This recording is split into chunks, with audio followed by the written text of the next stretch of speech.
Iyan na po ang isipin nyo mabuti.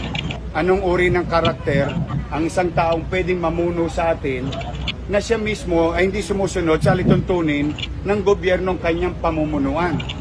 Ferdinand Marcos Jr., ang iniisip ng tao ngayon, trabaho. Ngayon, kung masisingil natin sa kanya, yung 203 billion, marami tayong mabibigay na trabaho. Tama siya doon at dapat siya na magsimula.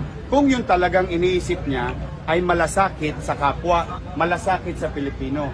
Kung ibibigay niya yung 203 billion nang bukal sa kanyang kalooban na wala na silang ginagamit ng magagaling na abogado o para palusutan ng batas, para linlangin ang tao, kung ako po sa kanya, gusto niya magbigay ng trabaho, wala po siyang gagawin na mahirap.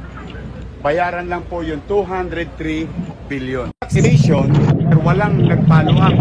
At hindi po ito fake news Ito po kahit ano pong paliwanag ng abogado niya, yung spokesperson niya, hindi po ito fake news. Desisyon po ito ng Korte Suprema.